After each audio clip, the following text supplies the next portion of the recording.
Thank you, Mr. Speaker, sir, for this opportunity. Mr. Speaker, sir, I want to ask the Cabinet Secretary regarding the refugees in Kakuma and Dadaab. There is a report by the government to differentiate assistance given to the refugees, assistance called differentiated assistance. I wonder what is the difference between the assistance given to the refugees and assistance given to the host community. B, of that question, Mr. Speaker, is the Cabinet Secretary aware of community, the host community have been difficult, I've seen a difficulty in integrating with the refugees. And is the Cabinet Secretary aware also that enough time has not been given to the host community to participate, to be informed on how they can integrate with the refugees? Because the nature in which the government or the NCR UN have been dealing with the host communities was unfair. And because of this injustice, it has forced the host communities to refuse to integrate with the refugees because of the hostilities of the refugees. Thank you, Mr. Speaker. Senator Boni. Mr. Speaker, allow me to tell the Cabinet Prime Minister good morning. And Cabinet Secretary, these refugees ended up in Ethiopia because of the fight that was taking place between the Borana, Rendile, and the Gabra. And sadly, Mr. Speaker, our colleagues, Honorable Abdi Sasura, Honorable Dr. Bonaya Kodana, Honorable Kuraja, Dr. Kuraja Kalkalo, and former Assistant Minister, MP for Nakuru, Honorable Miruki Kariuki, lost their life when they were going to address this thing as these people ran out of the country. So it is something that evokes bad feelings in the leadership of this country. I therefore, Mr. Speaker, fail to understand that over 4,000 Kenyans have requested that they go back home. Because the challenge, you said yourself, that the refugees must be willing. They have even indicated to you the areas they want to go to, and they have told you that we want to go to areas inhabited by the Borana community, where they think there is peace. Mr. Speaker, my question then begs, the UNHCR is ready and willing to fund the return. The refugees have indicated where they want to go. Where is the problem? Why is the government dragging its feet? And Mr. Speaker, it is very suspicious because the Cabinet Secretary knows that the government made an announcement that they are opening up the borders to allow Somalians from Somali to come into Mandera. So if you are looking for people outside Kenya to come into Kenya, why don't you make it easy for Kenyans outside Kenya to come back home? Finally, Mr. Speaker, with your permission, I know you're about to shoot me. I just wanted to say, if you have the figures, please give us the kind of support you have given compensation to the families of these honorable members, 6 of them who died. I forgot to mention the Titus Ngoyoni. They were our colleagues in this house, and I was with them. Senator Faki. Asante Mheshimiwa Spika. Yangu ni kumpongeza Prime Cabinet Secretary na pia serikali kwa kuwezesha kuachiliwa huru kwa Steve kule Saudi Arabia. Wiki iliyokwisha kulikuwa na habari kwamba Steve ambaye alikuwako amehukumiwa kifo na serikali ya Saudi Arabia alipata mfadhili kupitia kwa shirika la Kiislamu, wakamlipia ile ridhaa ya milioni 124. Na ningependa kuipongeza serikali kwa kushughulikia mambo yake na vile vile pia kusimama na familia ya Steve na hakika atakaporudi nchini Kenya, nafikiri itakuwa ni fursa nzuri kupewa makaribisho, kwa sababu alikuwa ni mtu ambaye amedhulumiwa katika kesi yake, na vile vile pia alikuwa amehukumiwa kifo kwa makosa ambayo ilikuwa sio makosa yake, kwa sababu hakuua kwa kukusudia, lakini aliua kwa kujitetea, kwa sababu mtu alikuwa amempiga na yeye alipojitetea yule mtu akaumia, baadaye akafariki. Lakini Mheshimiwa Spika, la kufurahisha ni kwa alipokuwa gerezani kule Saudi Arabia. Senator Faki, what is your question, please? Naja kwa swali langu Mheshimiwa Spika. Go straight there. Swali langu ni kwa kuna wengi kama Steve ambao wako Saudi Arabia ambao wameshindwa kurudi nyumbani. Wengine wana watoto, wale watoto kwa vile Saudi Arabia hairuhusu zinaa, wale watoto ambao wamepatikana Mheshimiwa Spika hawana uraia, kwa sababu wako kule, wa Kenya hawajui hapa, na vile vile pia hapa hawajapata vyeti vya kuzaliwa wala vyeti vya usafiri. Kwa hiyo Mheshimiwa Spika, nataka kujua ni jambo gani ambalo waziri anafanya ili kuhakikisha kwamba wale wa Kenya ambao wana watoto kule, wana familia kule, wanaweza kupewa vyeti vya kusafiri na vile vile pia vyeti vyao vya kuwawezesha kurudi nchini kwa salama. Asante Mheshimiwa Spika.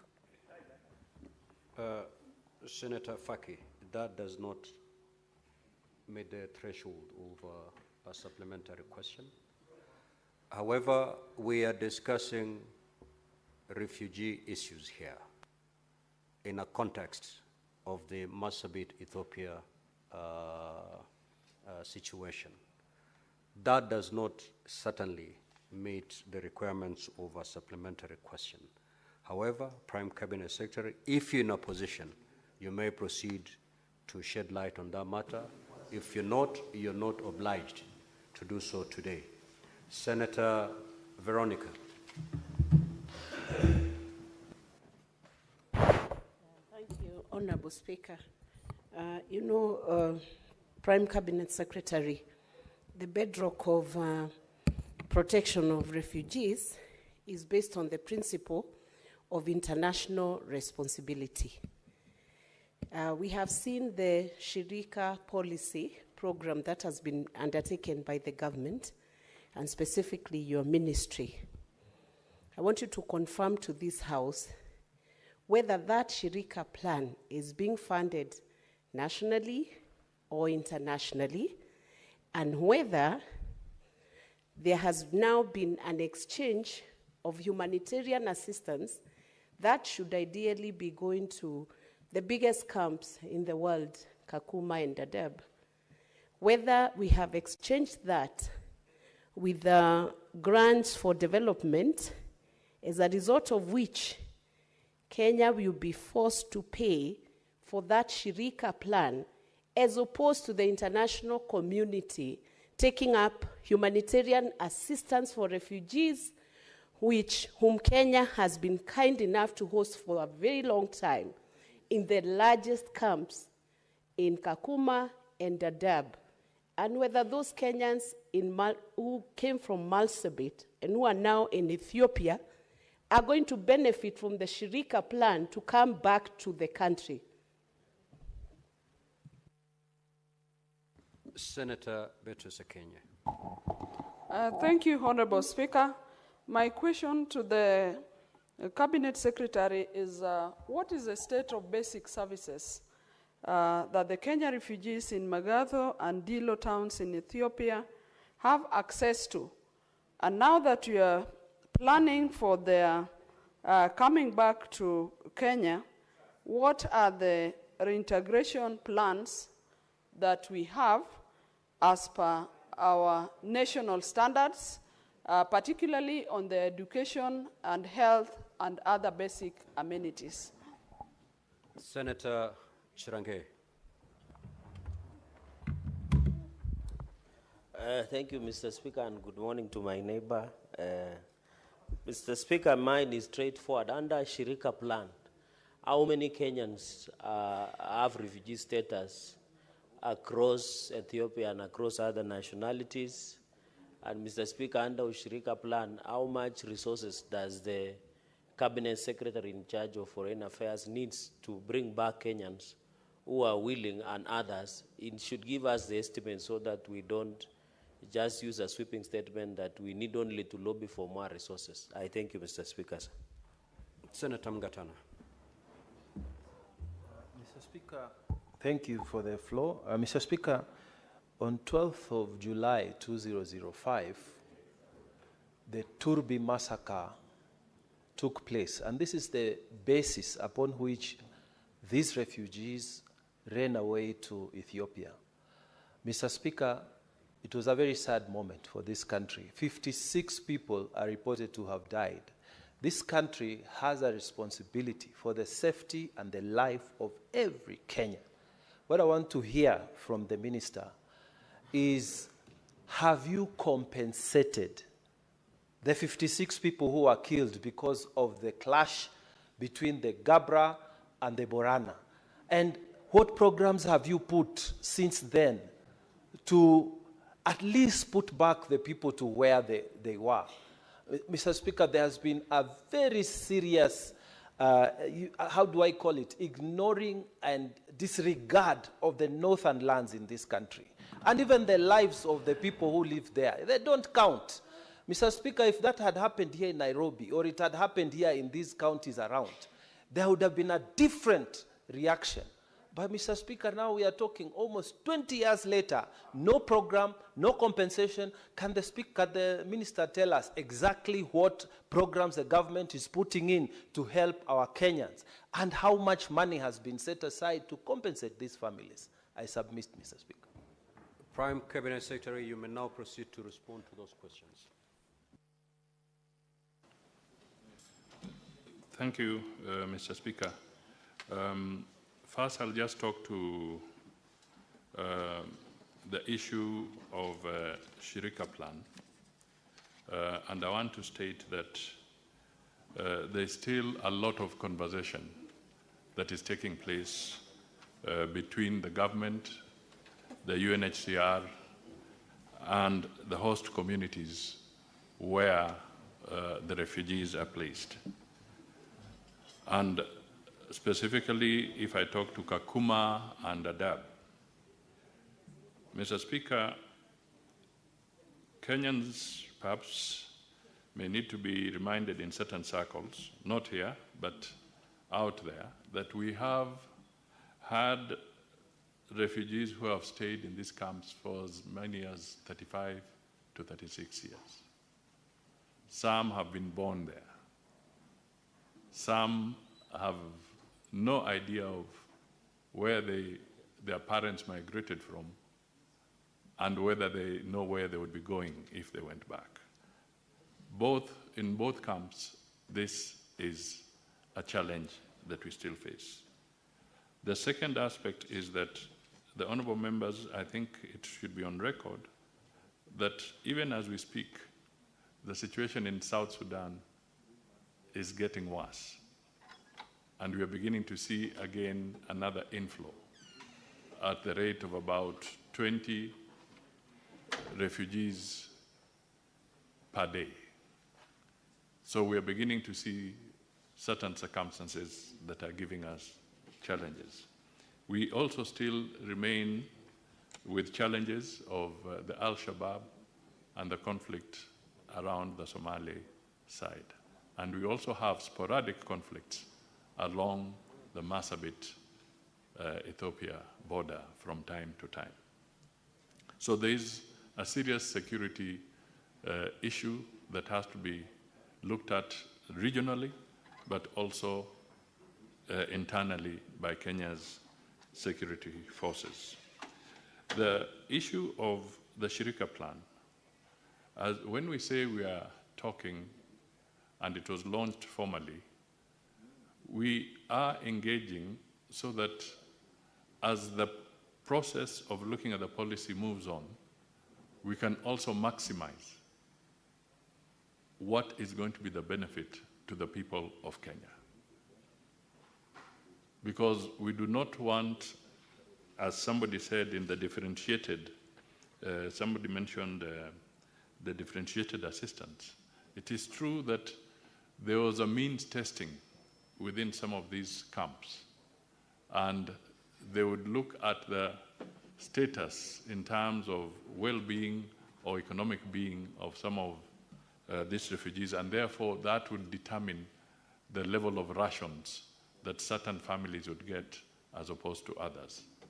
Now, these are issues that, if not managed well, can also create a lot of tension in the refugee camps.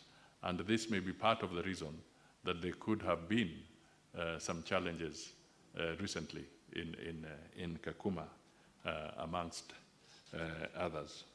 So I just want to state that we do not want, as a government, to enter into any program that is fully funded by the government. We can only handle our position in the context of international obligations. And if the refugees are going to be here, then the institutions like the UNHCR, WFP, and others who support this program will also be talked to and urged to be more productive so that Kenya's resources are not fully deployed for that. Secondly, we do not want to have a situation where communities reach a stage where they feel that those who are refugees are living a better life than the Kenyans themselves. So these are very delicate conversations that keep going on between us, UNHCR, and the host communities where the refugees are. And it would be wrong if I made all this statement without really appreciating the generosity and the humanitarian nature of the communities that have hosted these refugee camps for as long as I have said, 35, 36 years. It is not an easy undertaking. It brings a lot of pressure on the resources in those areas. The other thing, when we talk of integration of the refugees, it has to be done carefully, because we also want to transit from a situation where refugees are just drawing from Kenyan resources. They must also be put to a situation where they contribute to growing the wealth of this country and not just taking from the people of Kenya. So the whole Shirika plan is premised on these basic principles and a few others. The other thing that I would want to touch on is that the Honorable Boni Khalwale raised issues about the insecurity, protracted insecurity in these regions, and also recounting the loss of many honorable Kenyans because of this conflict. And also Mungatana has raised the issue of compensation. I want to be very candid on something here, not to belittle the challenges we are facing, but the truth of the matter is that we are still having insecurity in certain regions, either because of pasture, because of ethnicity, because of the scramble for resources in those areas. We've given an example of Marsabit. You will also recall that even not too long ago, Kenya lost General Ogola in the Baringo side. again on a mission dealing with aspects of conflicts internally. So we still have a lot of work to do to make sure that we can change cultural practices.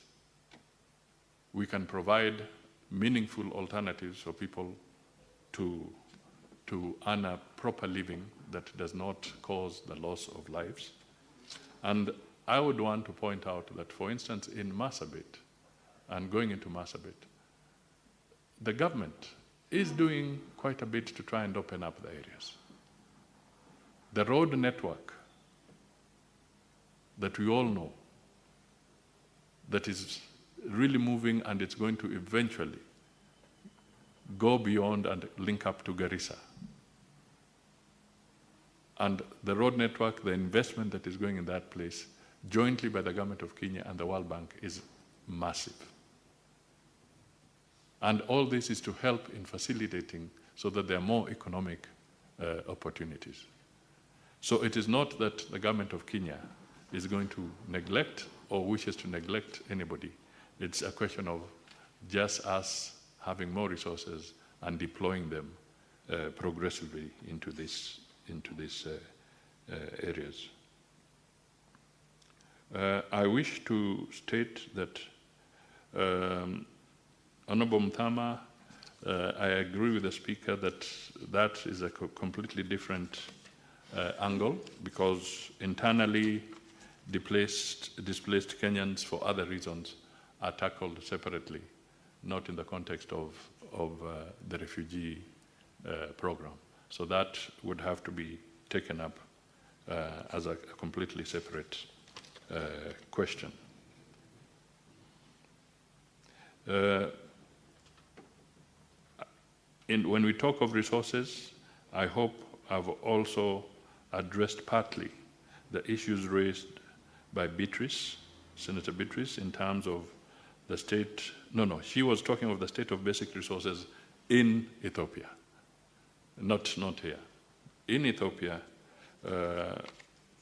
I cannot say that they are very elaborate, because the situation of refugees is that even the government, the host government that is there, can only do so much within the context of their budgetary resources. So we cannot vouch fully for what the government of Ethiopia can do or not do within the refugee camps. However, what is critical is for us to accelerate the relocation of the Kenyan refugees from Ethiopia. And the message I'm taking from here is that resources need to be set aside urgently to be able to undertake this challenge.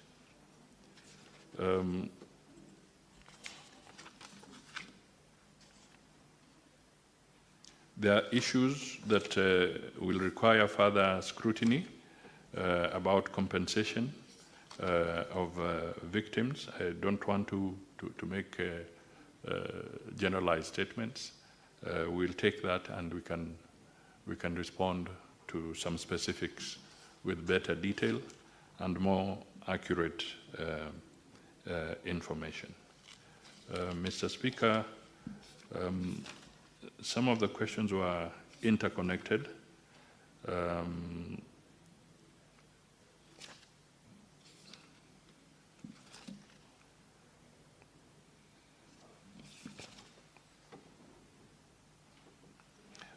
On the issue of bilateral labor agreements, I just want to say that it's work in progress, but we are ready to file a report with Parliament as to how many bilateral agreements have been entered into and which ones are under negotiations. That we can do so that the information is availed to the Senate. Mr. Speaker, let me go away with the issue that we can respond with more clarity on the issue of timelines after further consultations, so that we are able to get a little more accurate information from the State Department that deals with refugees. The issue of Munyako and the plight of other Kenyans in Saudi Arabia, we are happy that as things stand, there's light at the end of the tunnel for Steve Munyako. The legal processes in Saudi are still ongoing, so that the justice system there can do all the procedural steps before he's finally given an opportunity to come to Kenya. And I just want to say that the World Muslim League is the one that made the contribution, and our embassy is closely in touch to try and assist so that this process is concluded. And indeed, there are many other Kenyans who are facing challenges, not just in Saudi Arabia, but in other parts of the world as well. And we are also in negotiations on the issue of children born in Saudi out of wedlock, and it has become a challenge because, as you said, it's taken very seriously there. So the embassy, the Kenyan embassy, is trying to engage, and also the government is trying to engage to see if a formula can be found to allow those who are confirmed to be of Kenyan descent to be able to be given the necessary accreditation for them to enjoy their citizenship as we go forward. But it is a challenge that we face. I think I saw Honorable Manzo raised something about planes, Kenya Airways picking people and taking them to Germany. I just want to say that there can be no forced repatriation. There can be no forced repatriation or movement of refugees. If somebody anywhere has been allowed to board a plane and to fly to another place, it's because their papers are valid. Otherwise, they would not be able to leave and go to another country. So there is no forceful ejection and migration of any Kenyans or even refugees that has been taken by the Kenya government. So I think there is some misinformation somewhere. Thank you.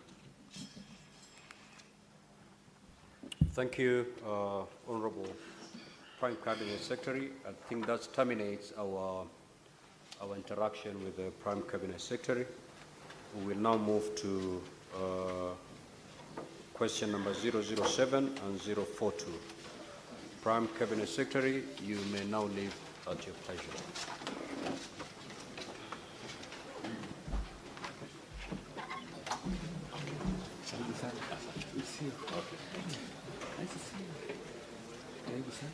Come again.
Other honorable senators, the CS in charge of cooperatives and micro and small and medium enterprises is in the House.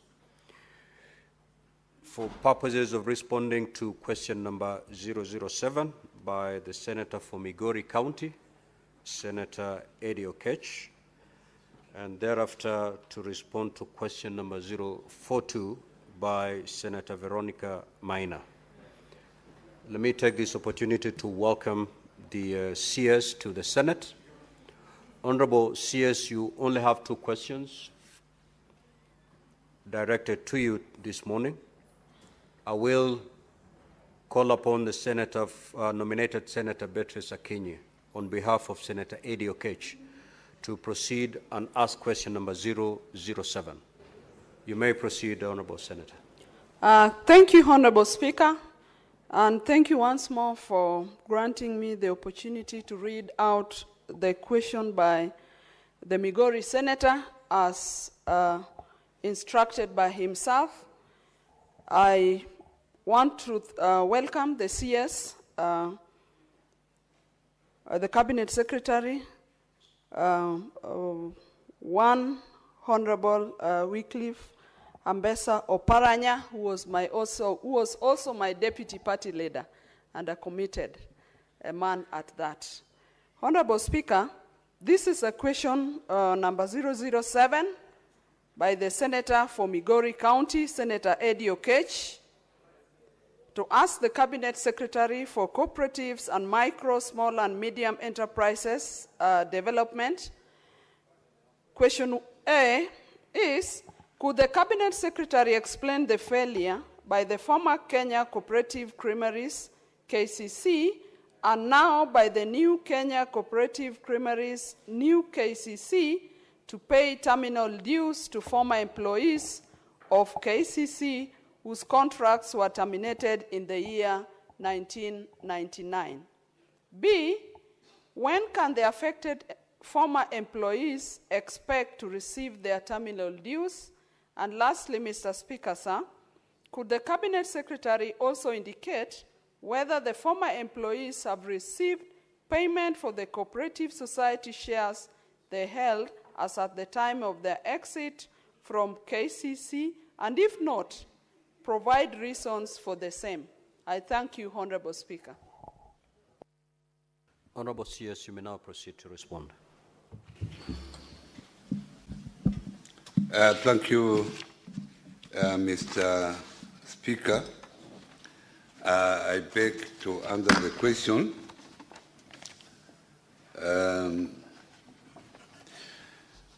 I will have to go through the journey, take you through the journey of the new KCC for the House to actually grasp where we are.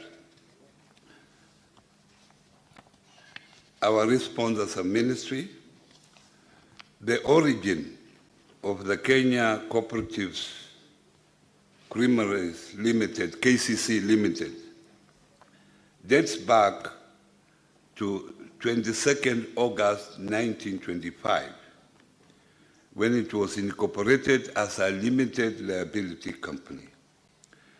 Later, on 8th February 1932, it was registered as a cooperative society, whereby it ran its operation until the year 1999, when it was then placed under receivership by the Kenya Commercial Bank, who was its debenture holder.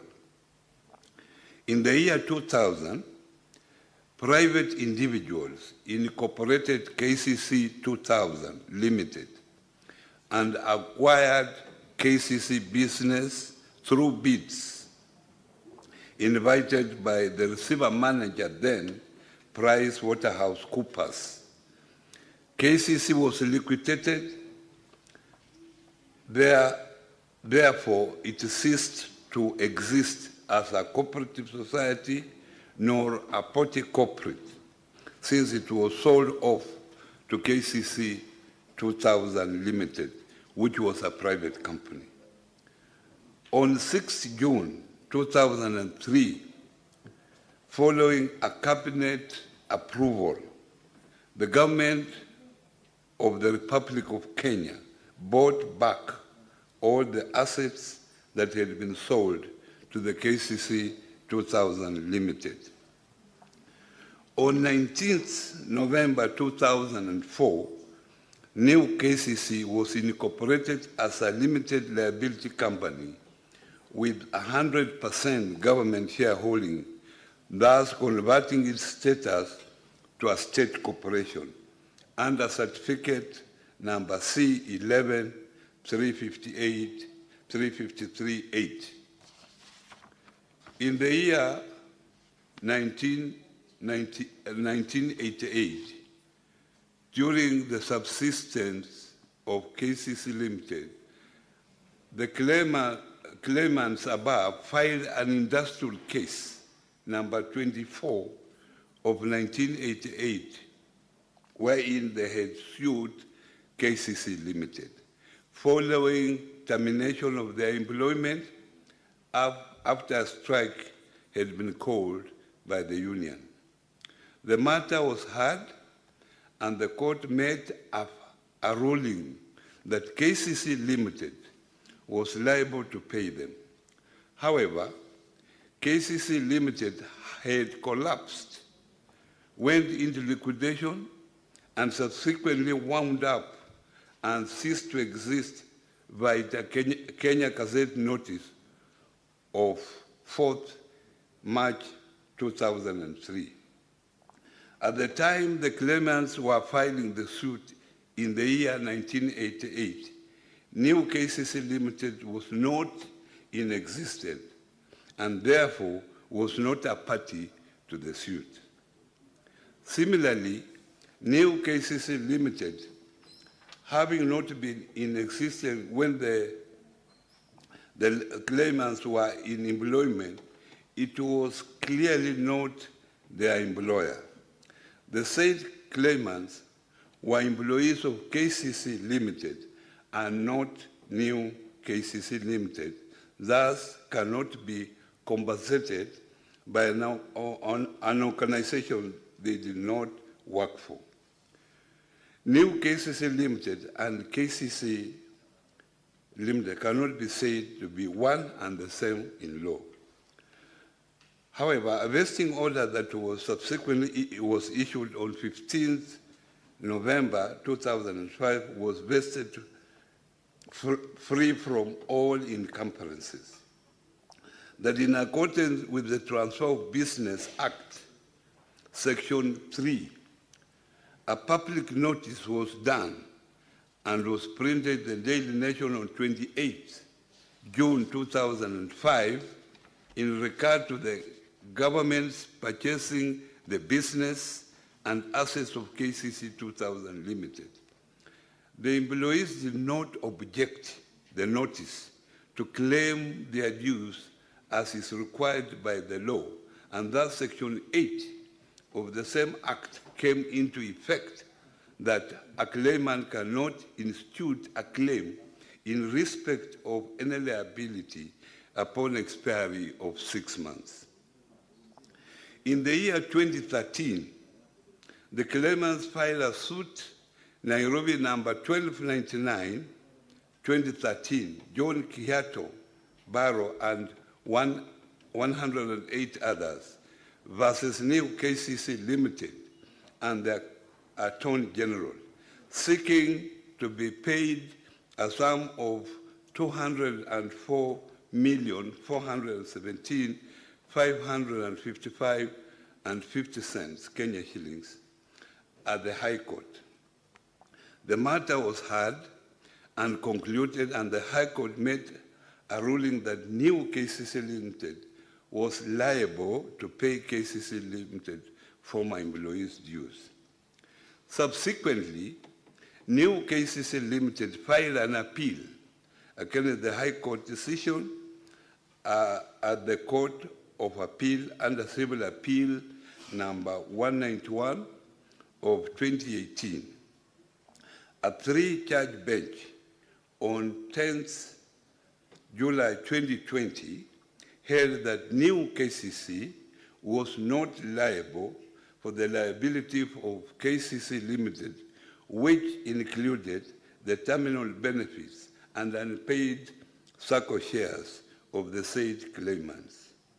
However, notwithstanding the above, and absolving of the new KCC Limited from the said liabilities, in accordance with the law, that the appellate judges implored upon the Attorney General's office verbatim, having said so, however, and legalities aside, we hold on to the hope that the Attorney General will find it in her to advise government to honor its word and pay the first respondents who have suffered long. In view of the above comment by the appellant judges, my ministry wrote to the Attorney General seeking an advisory on the same. In a letter dated 3rd October 2024, reference number AG CONF/6B/18-2, the Attorney General provided an advisory, made several recommendations, including, number one, formation of an interministerial committee consisting of the Ministry of Agriculture and Livestock, the Ministry of Cooperatives and MSME Development, and the National Treasury to look into the matter and resolve the issue with finality. The committee should be tasked to collect, audit, verify, authenticate, and validate the claims and recommend whether the same should be settled and to what extent within reasonable timelines.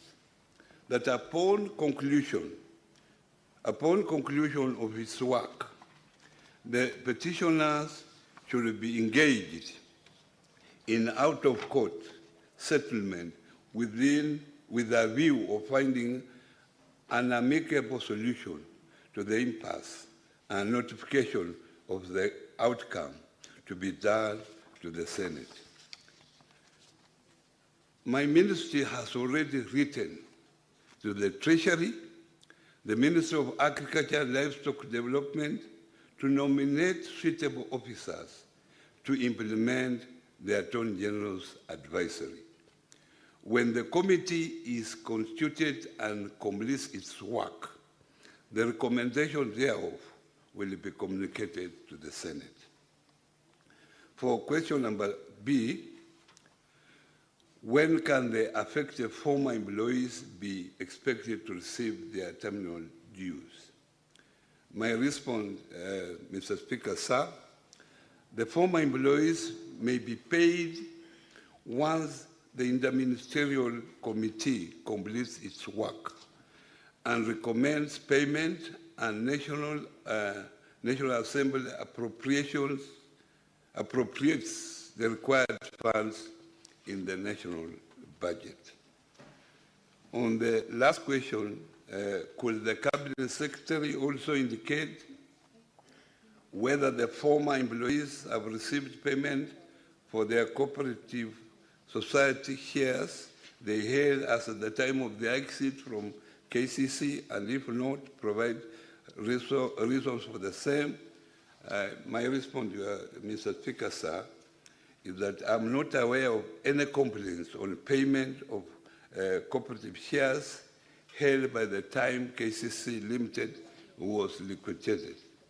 I, however, am aware of claims of funds deducted from the then employees' salaries that had not been remitted in their cooperative society in respect of their shares. This amount is being considered together with other employment dues as explained in the above response. Thank you, Mr. Speaker.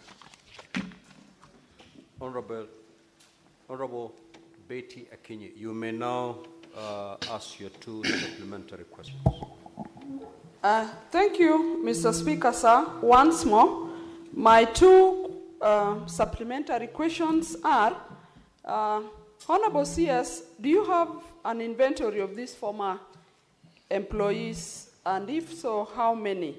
You have seen, you've described them as have suffered for so long, and so do you know how many they are, and what are the timelines of the finalities you talk about in terms of the ministerial committee work and the letter you've written to the Treasury? Do you have timelines for them? That is one question. And Honorable Speaker, the second question is, what is the state of the assets of the KCC Limited? Thank you, Mr. Speaker. Mr. Speaker, I have the full list of the number of employees affected. As I've stated, this has been an issue of a court case for a long time, and the ministry is aware of what was going on. I've clearly stated that this matter is now at the interministerial level, and we are doing all we can. These are Kenyans who have suffered for a long time, and we feel, in fact, some of them have even passed on.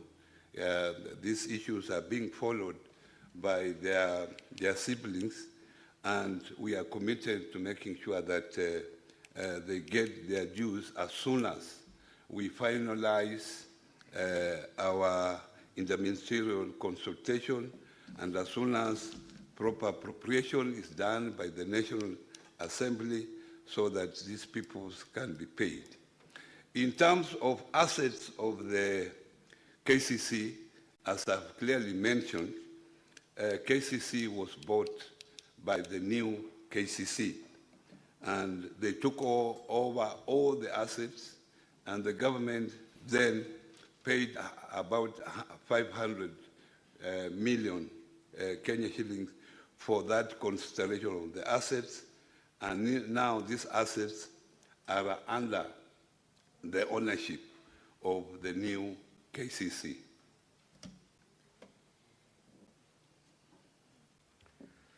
Senator Margaret Kamar. Thank you, Mr. Speaker, for giving me the opportunity. May I start, Mr. Speaker? Now, before you ask your question, Honorable Kamar, Honorable CS, I will allow about 10 senators to ask their supplementary questions. Just note them down, and then you respond to them at a go. Okay, thank you. Proceed. Thank you, Mr. Speaker. May I start by congratulating the CS, being a new member of the cabinet and being here for the first time in my case.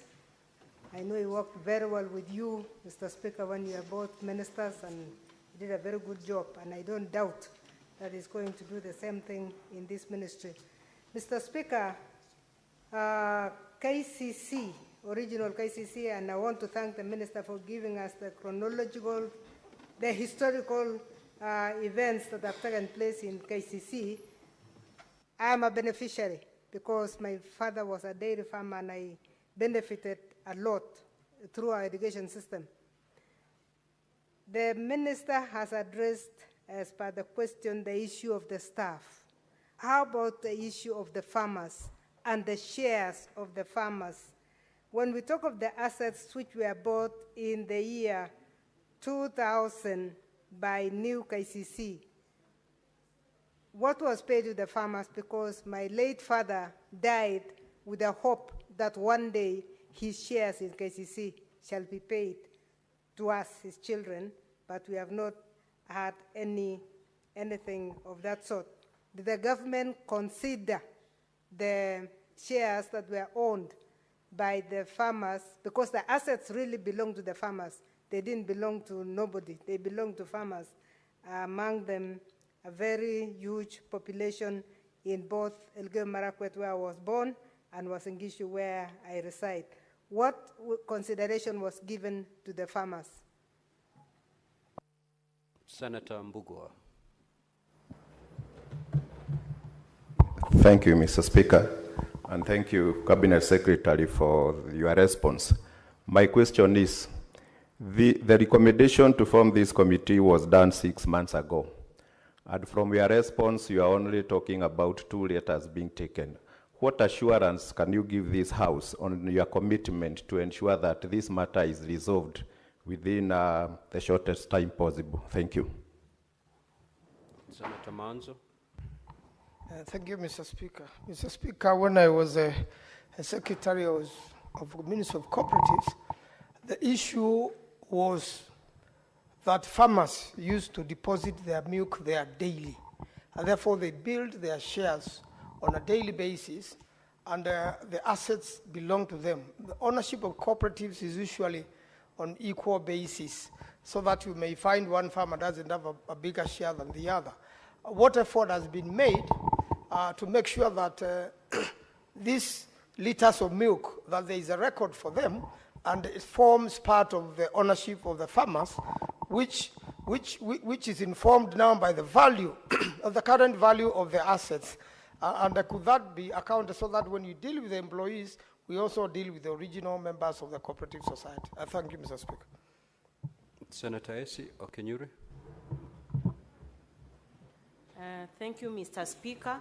I would also wish to know why now about KCC then, but new KCC, Mr. Speaker, is currently frustrating farmers by delaying in terms of payment. Then what happens to milk that has already been supplied and sold?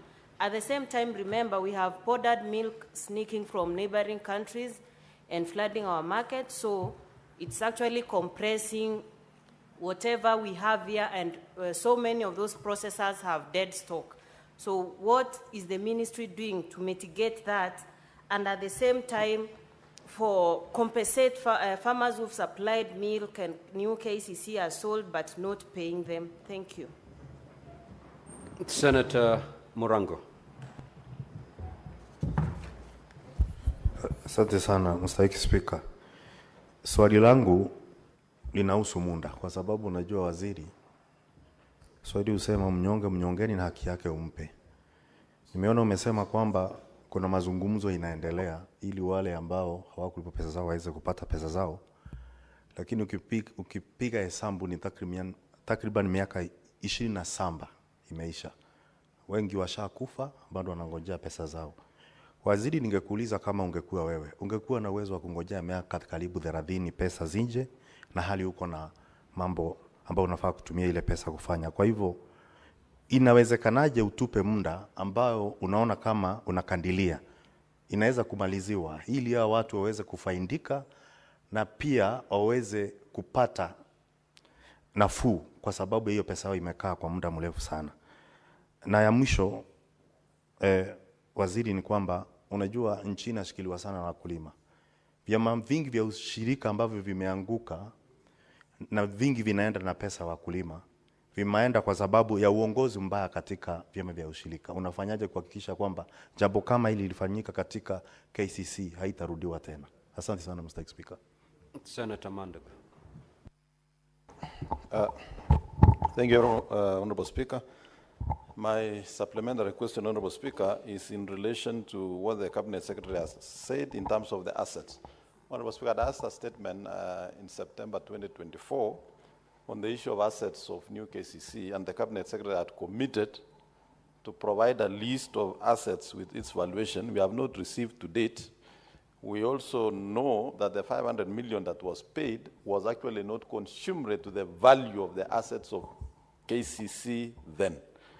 What are you doing as a Cabinet Secretary to secure the assets of new KCC as they are? Because, Honorable Cabinet Secretary, you have a very rogue board, and you know what they were trying to do. You know what they have done with they wanted to do with the new KCC headquarters. Of course, you know the Tetra Pak house, and you also know the one in Ngong Road has already been leased out. What are you doing to secure the assets of new KCC? And when are you going to provide the comprehensive list of the assets of new KCC? Senator Mgatana. Thank you, Mr. Speaker. Mr. Speaker, I was listening carefully to the answer the Honorable Cabinet Secretary was giving, and I wanted to draw his attention to the decision of the Court of Appeal when they negatived the decision of the High Court that the workers do not have a right. You said something very fundamental there. You said that the Court of Appeal said, despite, aside from the legalities, please, Attorney General, find a way for these workers to be paid.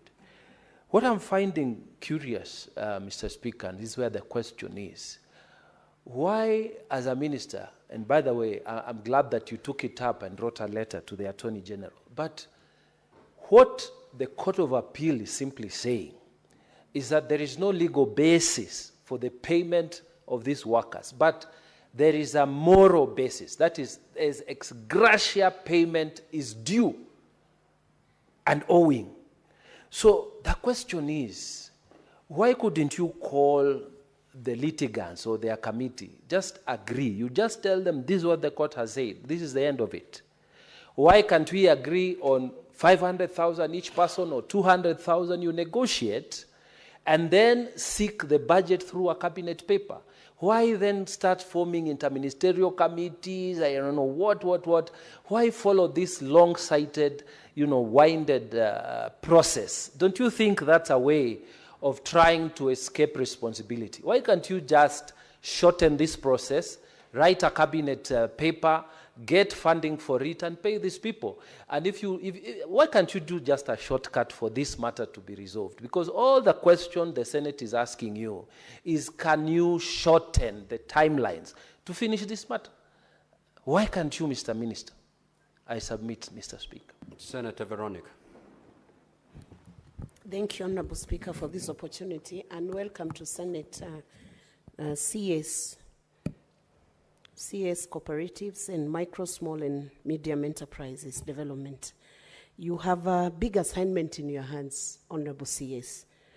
And when I look at the answer you have given us regarding claims and terminal dues by employees who are in KCC in 1999, I get very concerned, because when our citizens invest in assets they believe to be co-owned by government, it means it's like a bond of guarantee that they cannot lose their investment and their dividend. But when a dispute is this prolonged and it's affecting people who are not very well able financially, it's not a very good statement. In fact, the treasury bills, why Kenyans invest in treasury bills is because there is a guarantee to that treasury bill returning dividends. So, CS, when do you think you can pay these former employees of KCC, and why has the new KCC refused to oblige to the directive of a minimum price guarantee of 50 shillings per litre, a complaint which has come from a county like Nyandarua? I spoke to a few residents from Nyandarua whose milk is being sold below 40 shillings. Why are we having that confusion when the policy guideline on the price, the minimum guaranteed price for their milk, should not be below 50 shillings to the farmer and 3 shillings for administrative cost? Why do we have those disparities? Senator Kisang.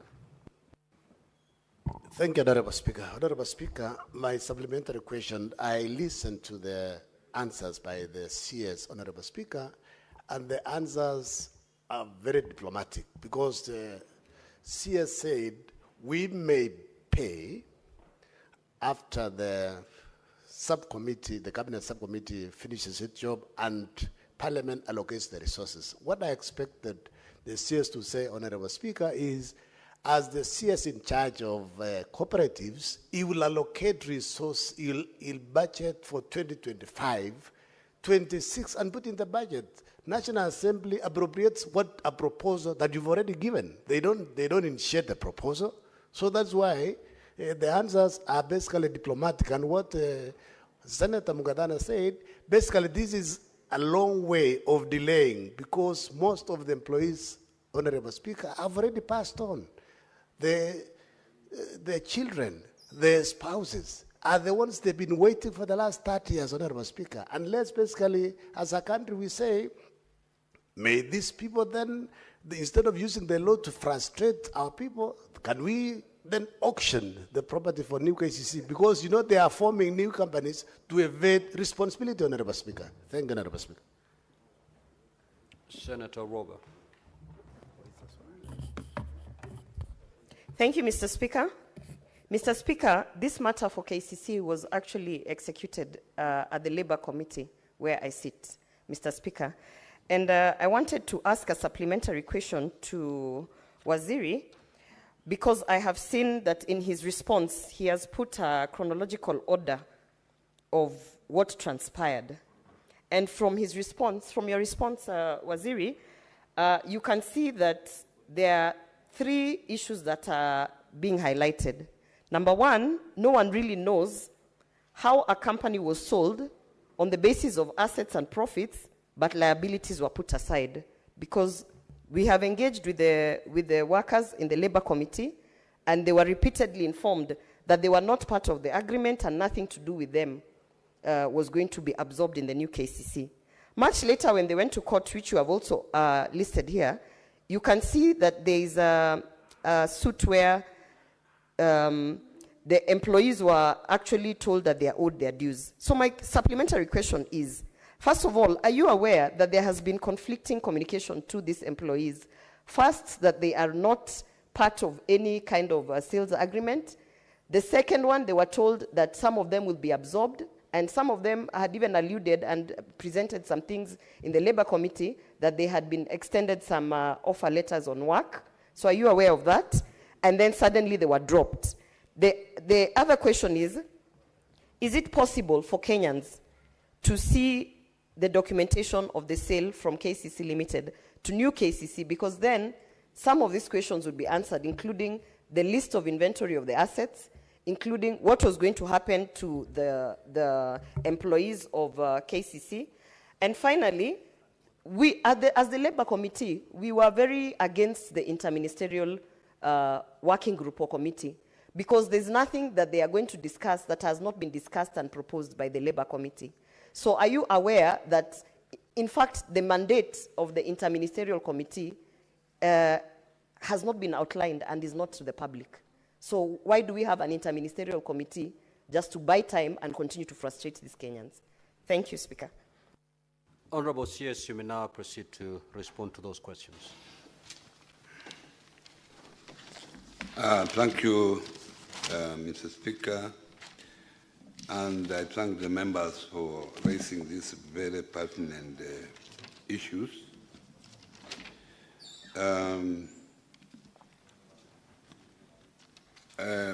Honorable Kamar talked of staff and shares of the farmers.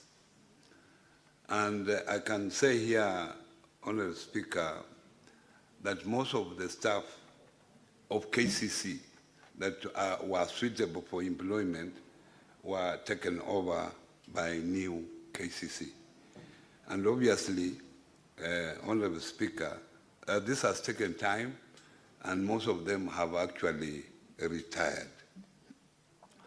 On the shares of the farmers of KCC, when the new company, new KCC, through the government, bought the shares of KCC, the government paid off approximately 500 million Kenya shillings. And this money was meant to compensate the shareholders of KCC 2000, which was actually a private company. And I have clearly stated how the companies moved from one stage to the other. Of course, Mr. Speaker, I have had complaints from previous shareholders of the KCC even before it was bought by KCC 2000, complaining about their shares. But there is little that I can do at that moment because this particular company had already moved. And I intentionally gave you the history of the company so that you can actually understand when I come up with other comments. Mheshimiwa Mbugwa, you talked of about 6 months has taken. It is clearly, and Senator Mkatana has already said this, that actually these particular employees were not supposed to be compensated by new KCC, because new KCC is a complete answer. But because of moral, and we thought these are Kenyans who have worked for all those years, they need compensation, even from government point of view. And I want to assure you that I'm going to take up this issue seriously so that these people are compensated as soon as possible. And in case I have problems, I'll come back to you before this House to say that this is where I reached and these are the problems that I have encountered. Senator Mwanzo talked of ownership. I can clearly state here, and this will cover also the questions raised by Senator Mandago about assets. Assets were taken over, and I'm ready to come with a full inventory of assets that were taken over. In fact, when I assumed office, I ordered a forensic audit on all the assets of new KCC. Unfortunately, I wrote a letter to the Auditor General, but unfortunately she was supposed to send staff to carry out that exercise. Up to this time, she has not done so because of shortage of staff and other pressing engagements. But I will make a follow-up so that a proper forensic audit is done, and I will avail the detailed inventory list of all the assets that were taken over by new KCC.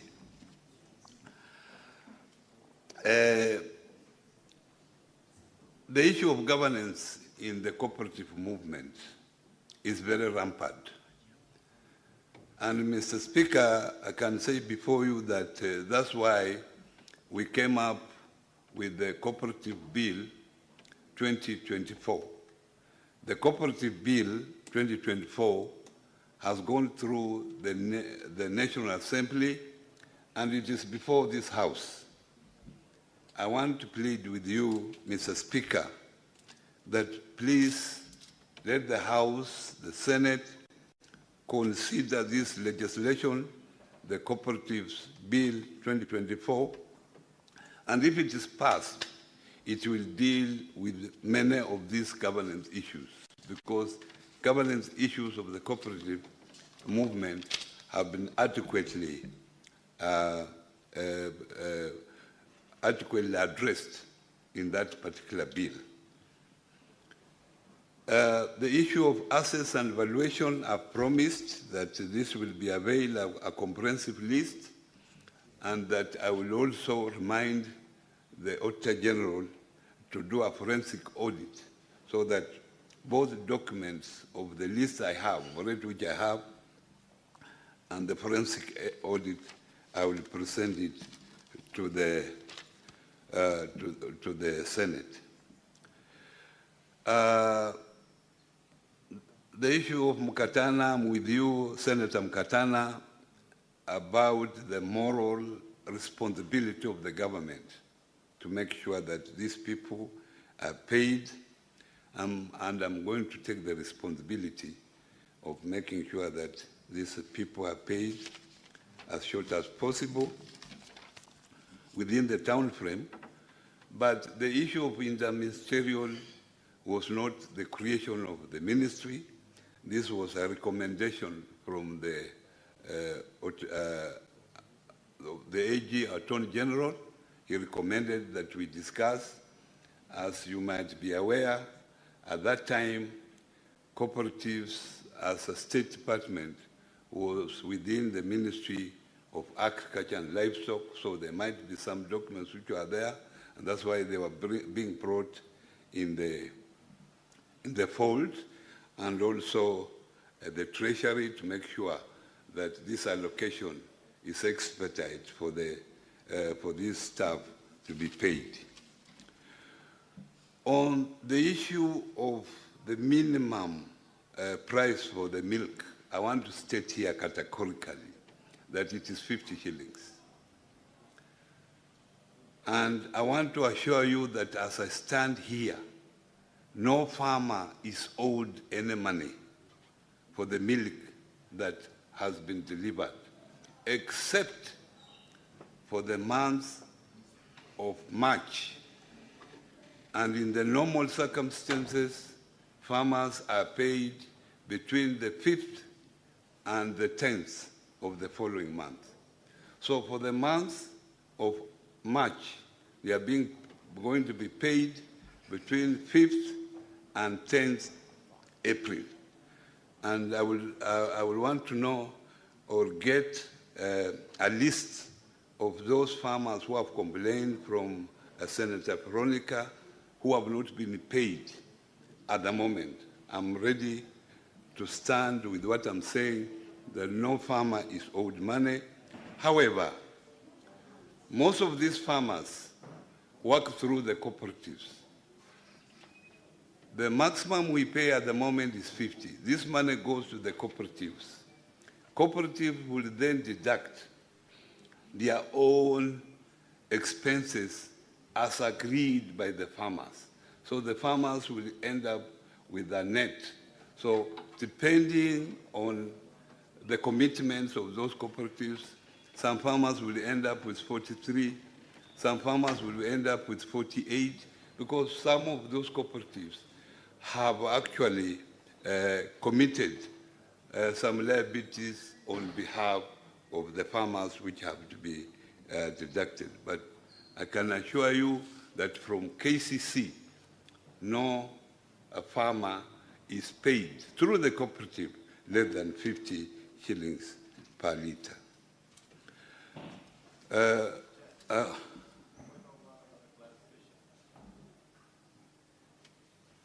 Let's proceed, Honorable Chairs.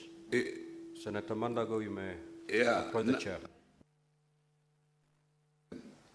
I want, as I have stated, that I will take it as my personal responsibility to just answer the last question to make sure that these particular employees of the new of KCC 2000 have suffered for too long.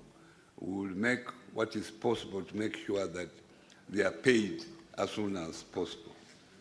Thank you very much, Mr. Speaker. Honorable Senators, will now move to question number 042 by Senator Veronica Maina. Honorable Senator, you may now proceed to ask your question.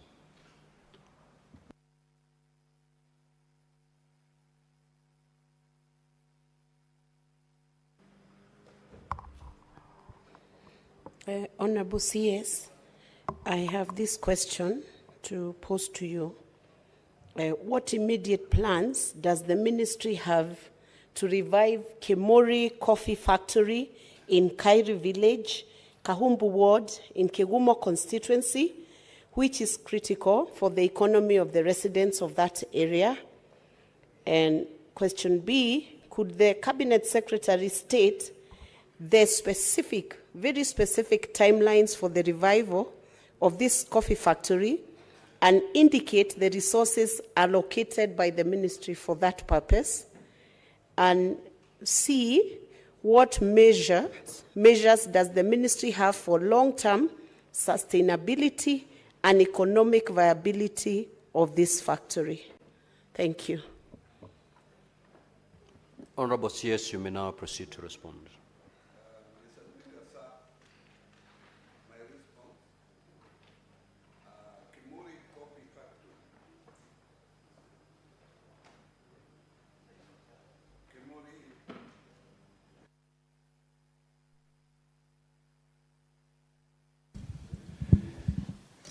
Kimuri Coffee Factory is the only factory belonging to Kimuri Farmers Cooperative Society. Kimuri Farmers Cooperative Society split from the larger Njola Farmers Cooperative Society to run separately with only one processing factory. Despite being registered to operate independently, Kimuri Farmers Cooperative Society is now dormant due to unsustainable operations arising from low active membership, low coffee production, and poor governance.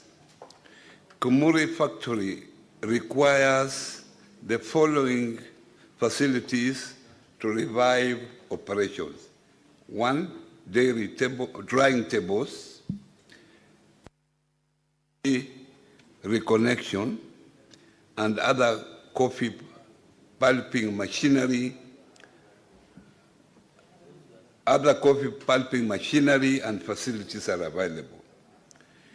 In order to revive the operations of the coffee factory and the cooperative in general, the ministry, in collaboration with the county government of Murang'a, intends to conduct fresh elections, to reconstitute the management committee, build capacity to the newly elected management committee, sensitize coffee farmers within the catchment area of the factory on the need to patronize the services of the cooperative, facilitate the reconnection of electricity to the coffee factory and the coffee farmers within the catchment area, and then finally facilitate the reconstruction of drying tables and services of other equipment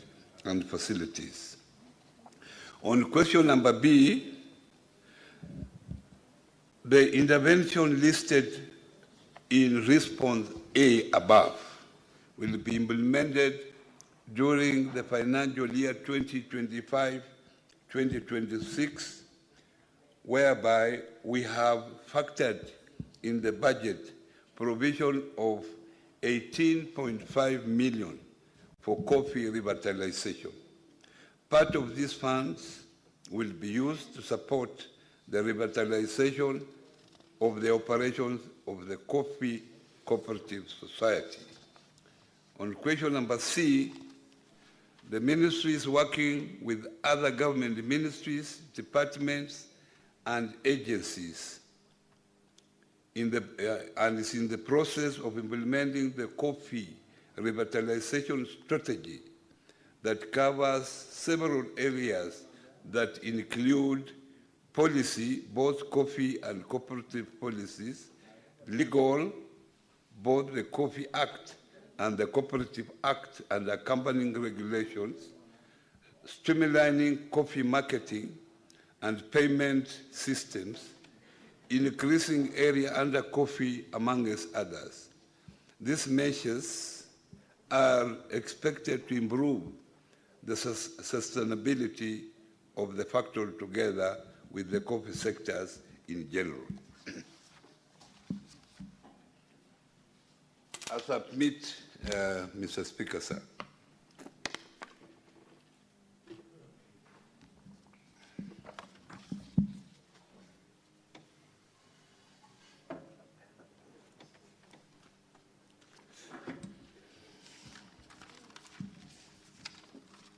You may now proceed to ask your 2 supplementary questions. Honorable CS, are you aware that in spite of this answer which you have given and which to a good extent is general, that at the point when this coffee factory was being shut, its annual production was over 1 million kilograms of coffee production, and that right now farmers have to walk over 10 kilometers to access the next coffee factory, as a result of which they have abandoned their coffee farms because of the closure of this factory? And second question is, why have you shied away from giving a specific timeline when you can tell me, Senator Veronica, let's go to Kimuri Coffee Factory tomorrow, we are starting the operations and reviving this coffee factory? You have shied away from giving a proper schedule, and you are the ministry entrusted with ensuring that such factories are revived so farmers can be able to produce, take their production, their produce to the market. Honorable CS, you may now proceed to respond. Thank you very much. Senator Veronica, I'm aware of what is happening and in the coffee sector in general. And that's why we have come up with a coffee revitalization strategy for the year 2025-26, a project that is starting now and will go on for the next 3 years to ensure that we increase coffee productivity, we ensure proper governance within the cooperative sector. And let me tell you this, I'm committed to go with you anytime you are available so that I can make my personal commitment to make sure that we revive this particular cooperative. Senator Manzo. Yes, Senator Veronica, I thought your question had been addressed. Yeah, but I need a clarification. There is no schedule served here. He's committed and that I can do the visit, but I want a schedule that goes to revive the factory itself. The visit is the easier part. But reviving the factory, why have you not committed a timeline or a schedule in your response? And can you give a supplementary response to give the timeline for which you'll commit? Because I don't want to believe that you'll take 3 years to revive something that's already existing, which only went down, Honorable CS. Honorable Senator, I'm telling you, let us go to the ground. Through that judgment, when I'm on the ground, I will be able to tell you definitely this I can take such a long period to do it. Because I'm depending on a question, on answers that have been given to me by the, the county government of Moranga. So that's why I've said, let me visit it so that I can make personal commitment. And secondly, you know that cooperatives is a shared responsibility or a shared function between county governments and national governments. So we have to be, both governments have to be there to see who does what, so that we can coordinate our issues properly. Senator Boni Kalwale.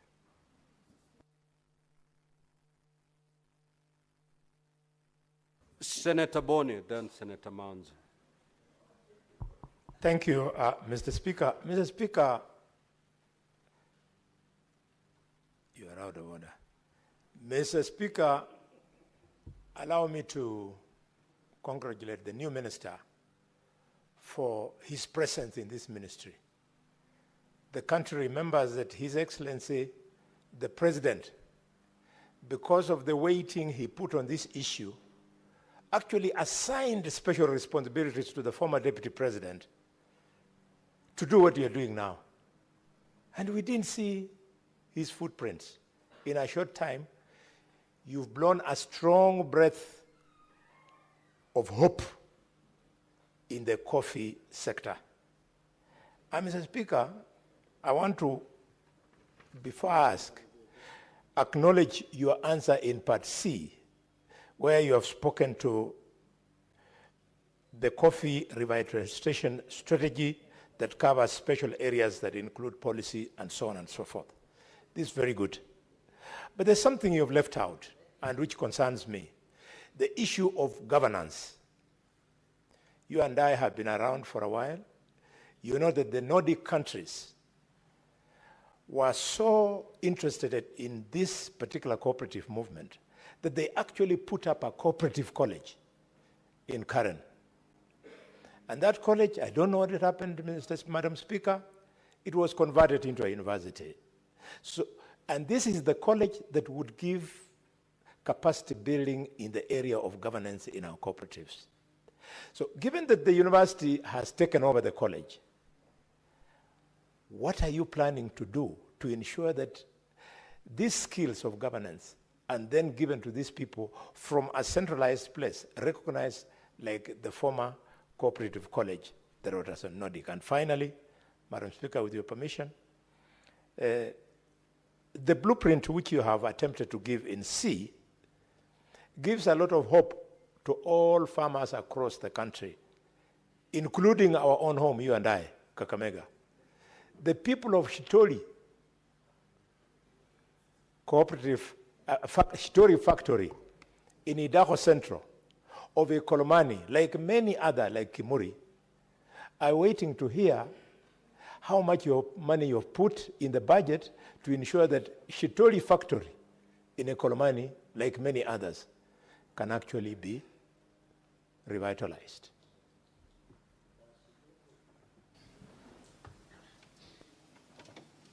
Senator Manzo. Yes, Madam Speaker, you know the minister is on his feet, but I will be as brief as possible. First, I want to congratulate the CS for coming up with the new cooperatives law, because this is going to deal with the governance in individual cooperatives like Kimuri. But bearing in mind that the budget to Ministry of Cooperative has remained tiny over the years, and also bearing in mind that the counties whereby they're dealing with the cooperatives as a devolution strategy is also underfunded. What are you going to do about ancient situations like Kimuri? Do you have some other sources of funding, you know, like international funding, interested people in the cooperative movement worldwide who really want to support Kenyan cooperative movement so that you have funds to revive a cooperative like Kimuri? I thank you, Madam Speaker. Senator Murango. Honorable CS, you could even take your seat because we'll take the questions and then you respond to them together. Asante sana Mstahiki Speaker. Mstahiki Speaker,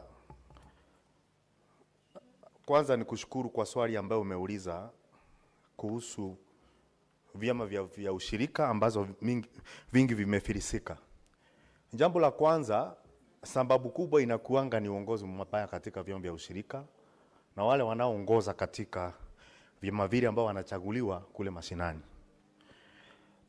Na waziri, unajua lazima tukianza kutatua tatizo tuweke msingi ya kwamba jambo hilo halijatokea. Kulikuwa na sababu kubwa ambayo ilifanya Kimuri kufilisika, ambalo inafaa iangaliwe kwa kina. Kwanza, ilifilisika kwa nini? Kwa sababu tunapojaribu kuongeza kuzalisha kahawa na wakulima bado wanaenda kilomita 10 kwenda kupeleka kahawa yako katika mitambo ya kusagia na vyama vya ushirika, wengi wataenda kulima vitu vingine ambavyo havingekuwa vya maana sana kushinda kahawa. Mstahiki Speaker, na kitu ambacho ningeambia waziri ni kwamba na chanzo kubwa sana vyama kufilisika, kuna mambo mengine inatokana na maafisa ambao wako katika wizara yako, wale maafisa wa vyama vya ushirika. Nasema hivyo kwa nini? Juzi mwaka uliopita katika Kirinyaga, Kibiregu Cooperative Society, Mutira Cooperative Society kutoka Kirinyaga, karibu sifilisike kwa sababu ya mikopo iliyochukuliwa ambayo ilikuja ikakumbaliwa na maafisa kutoka wizara yako. Wakakopa pesa na wakukopa kwa bank, walikopa kwa watu binafsi, halafu wakakata wakulima. Kwa hivyo ni jambo moja linalofaa kushughulikiwa. Mstahiki Speaker, nikimalizia, pia kama tunataka wakulima wa kahawa wawe na pesa mfukoni, kunaomba mpaka tuangalie. Katika gazeti la serikali juzi kulikuwa na toleo ambalo lilikuwa limetolewa na waziri Mbadi, ambao lilikuwa linasema kwamba sasa wakulima wanafaa watakuwa wanatozwa 0.3 pesa ambayo itaenda kwa shirika taasisi ya CMA ambayo iko katika wizara hiyo ya hazina, 0.3 ambayo itaenda kama malipo ambayo italipa ile malipo ya moja kwa moja inaitwa DSS, na 0.2 ambazo zilikuwa zinafaa iende katika soko, katika Nairobi Coffee Exchange.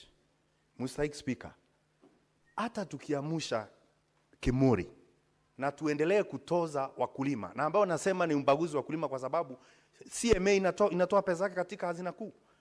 Kwa nini lazima iwe mmea ambao utatozwa pesa ni mmea moja tu wa kahawa na CMA? Kwa nini? Hiyo ndio swali nimekuwa nikiuliza. Kwa hivyo waziri, najua hiyo si sehemu yako, lakini ningependa pia ufuatilie kidogo, uangalie wakulima wako, vyama vya ushirika ni pesa ngapi zinakatwa, kwa sababu kama Kirinyaga sisi tumejipanga. Na waziri, najua unakubaliana na mimi, kama kuna mahali vyama vya ushirika zimekita mizizi na ziko sawa ni Kirinyaga. Tuko na factory 77, tuko na vyama vya ushirika 14 na chama kimoja kikubwa katika Kirinyaga ambao kinaangalia mambo ya kahawa. Lakini pia tumeweza kununua machini ya kusaga kahawa, tunajisagia wenyewe na sasa tunajiuzia wenyewe. Lakini hapo tumepatikana hapo na CS Bandi bado wanataka kukula kutoka kwa kikapu chetu. Angalia hiyo waziri. Senator Charadike. Thank you, Madam Speaker. From the onset, before I just support your statement, is I want to congratulate my friend Governor Oparanya, the new CS, for the good job he's doing in the coffee and other subsector. Madam Speaker, just to follow up on your question, just like Imuri, in Nandi, and there is a perception in this country, and sorry for saying this, Madam Speaker, that coffee is only grown in Mount Kenya or Murima, but coffee is grown across the country, including Nandi, Bungoma, among other areas. And even Kakamega, Machakos, Makueni, and many other areas across the country. Madam Speaker, in line with the Coffee Cherry Fund under the Coffee Bill, what are the strategies alongside Kimuri Factory that, Madam Speaker, you have raised to support coffee cooperative farms, cooperative societies? For example, in Nandi Hills, especially in Tindre sub-county, we have, just to name a few, cooperative societies like Kipsiele, Cooperative Society, Kapunyeria, Madam Speaker, Kapkulumben Cooperative Society, Kabrier Cooperative Society.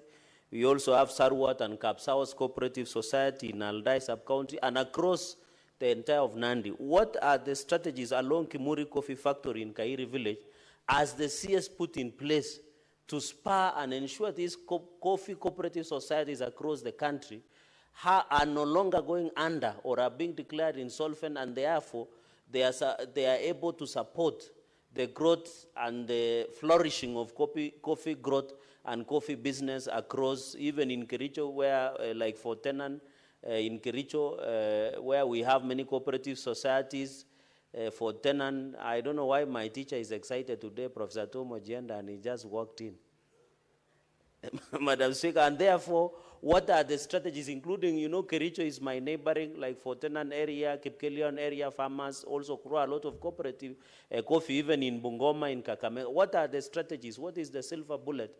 And I'm happy that the CS is a former governor, so he understands it is easy for him to manage both what the counties is doing in terms of what is happening in Kimuri and across the nation, so that we can continue, Madam Speaker. And therefore, that's my supplementary question, and to thank him for supporting Senator Boni Kalwale for Governor of Kakamega County.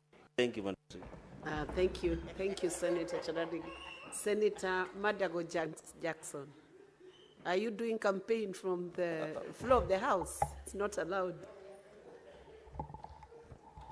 Thank you very much, Honorable Speaker. And I think let me congratulate Cherargei for recognizing that the former governors can help current senators to become governors.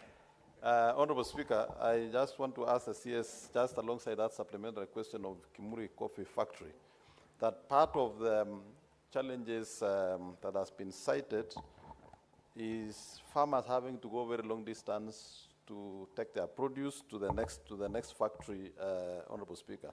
I wanted to know what the Cabinet Secretary is doing to make sure that the services of the Coffee Research Institute, which is a very important organization towards coffee productivity and quality, what is he doing to make sure that those services are available in other parts of the country, particularly the western part of Kenya? And when we talk of western part of Kenya, it's the whole of former Western Province, the whole of the Rift Valley and Nyanza, where coffee now is being grown as a very serious commercial crop, so that these services can be available and productivity can be increased, and we can see also an increase of new factories in the region. Thank you, Chair.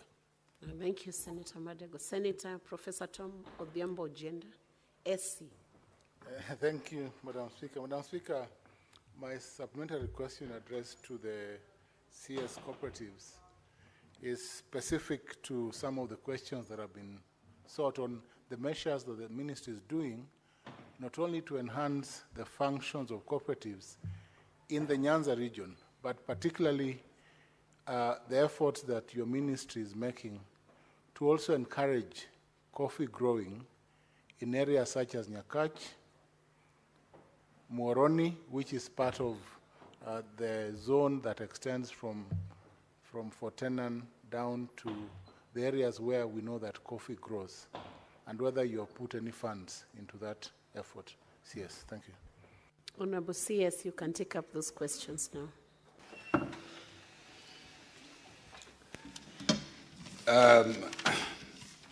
Madam Speaker, I want to thank members for those questions.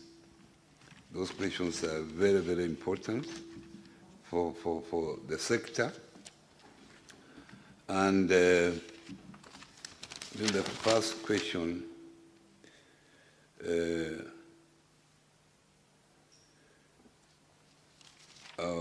by Bonnie Hadwale on governance. Madam Speaker, honourable members, the issue of governance, I think I've really expanded on it. One is that there is already the cooperative bill before you, before this Senate. This cooperative bill has already been passed by the National Assembly. As soon as you deal with this, you will have sorted 70% of the problems that we have in governance. So if you can take it in view of your concerns, then it will help us as a country move forward. The issue of the Cooperative College, Cooperative University of Kenya still has a mandate within its objective to support the cooperative sector, because it is a child, it came out of, it is born out of the cooperative movement. So one of its major objectives is to build capacity within the cooperative movement, even to be the center of keeping all data on cooperative movement. So if you wanted anything to do with the cooperatives, you go to the university, college of university, cooperative university, and you'll get all the documentation you want on the cooperative movement in Kenya. It is still doing that particular service, although it's not prominent. When I came in, I've engaged the management of the cooperative university, and I've told them now to come out and make sure that on the issue of governance, since we have mwongozo for parastatals, we must also have mwongozo for cooperatives, because now cooperative movement has become big with over 30,000 cooperative societies in the country. As mentioned, Madam Speaker, we have come up with a